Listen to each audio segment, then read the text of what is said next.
अहमदनगर इथं झालेल्या ओबीसी मेळाव्यामध्ये राज्याचे मंत्री छगन भुजबळ यांनी मराठा समाजाच्या बाबतीत बोलताना दोन समाजामध्ये तेढ निर्माण करणारं बेताल वक्तव्य केल्याचा आरोप दिंडोरी सकल मराठा समाजाच्या वतीनं करण्यात आला असून त्याचा निषेध व्यक्त करत मंत्री छगन भुजबळ यांच्यावर गुन्हा दाखल करण्याची मागणी वणी पोलिसांमध्ये निवेदन करून करण्यात आली आहे। अहमदनगर या ठिकाणी ओबीसी समाजाचा मेळावा काल संपन्न झाला। त्यात मंत्री भुजबळ यांच्या भाषणाची व्हिडिओ क्लिप समाज माध्यमांतून व्हायरल झाली आहे। या भाषणात केलेल्या चुकीच्या वक्तव्यामुळे वणी परिसरातील मराठा समाज बांधव एकत्र येत वणी पोलीस ठाण्यात छगन भुजबळ यांच्यावर गुन्हा दाखल करावा यासाठी निवेदन देण्यात आले। संविधानिक पदावर असलेल्या व्यक्तीने असे वक्तव्य करणे चुकीचे आहे, त्या विरोधात गुन्हा दाखल करा अशी भूमिका यावेळी मराठा समाजाच्या वतीने घेण्यात आली। यावेळी पोलीस ठाण्याचे पोलीस उपनिरीक्षक विजयकुमार कोठावळे यांच्याकडे निवेदन देण्यात आले। यावेळी वरिष्ठांकडे याबाबत कळवून त्यांच्या आदेश आणि परवानगीने कारवाई करू असे पोलीस उपनिरीक्षक कोठावळे यांनी सांगितले आहे। दरम्यान भुजबळांवर गुन्हा दाखल केला नाही तर रास्ता रोको आंदोलन करण्यात येईल असे वणी परिसरातील सकल मराठा समाजाच्या वतीने जाहीर करण्यात आले आहे। यावेळी कृषी उत्पन्न बाजार समितीचे सभापती प्रशांत कड, अखिल भारतीय मराठा महासंघाचे बाळासाहेब घडवजे,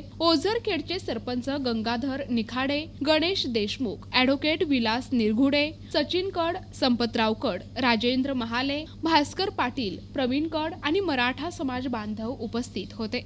त्यामध्ये तेढ निर्माण करण्याचा प्रयत्न एक वरिष्ठ म्हणजे मंत्री लेवलचा माणूस जर असं वक्तव्य करत असेल तर मराठा समाज हा शांत बसल्याशिवाय राहणार नाही। आम्ही दिंडोरी मराठा समाजाच्या वतीने छगन भुजबळ यांच्यावर आज गुन्हा दाखल होण्यातच यावा यासाठी आम्ही सर्व समाज बांधव एकत्र आलेलो आहे। आणि जर शासनाने मराठा समाजाची भावना ऐकून घेतली नाही आणि गुन्हा दाखल जर नाही केला तर उद्या हा समाज रस्त्यावर उतरेल याची शासनाने नोंद घ्यावी। मंत्री छगन भुजबळ यांनी मराठा समाज व नाभिक समाज यांच्याविषयी जे काही वक्तव्य केलं की मराठा समाजाची फार हजामत या समाजाने करू नये किंवा अतिशय खालच्या पातळीवर त्यांनी त्या ठिकाणी त्या सभेमध्ये जाहीर बेताल वक्तव्य केलं।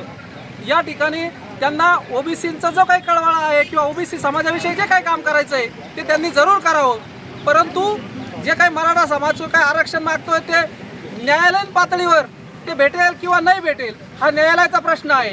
परंतु एका मंत्र्याने ज्याने संविधानिकेची शपथ घेतली आहे तो मंत्री जर एका समाजासाठी विशिष्ट समाजासाठी दुसऱ्या समाजाला टार्गेट करून अतिशय खालच्या स्तरात बोलत असेल तर त्याचा हा समाज जाहीर आम्ही या ठिकाणी निषेध करतोय। आणि आज जे काही वक्तव्य केलं त्याच्या संदर्भात या ठिकाणी गुन्हा दाखल करण्यासाठी आम्ही वणी पोलीस स्टेशन या ठिकाणी आलोय।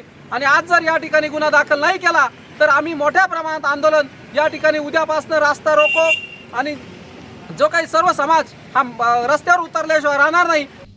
NTV news Marathi, Nashik.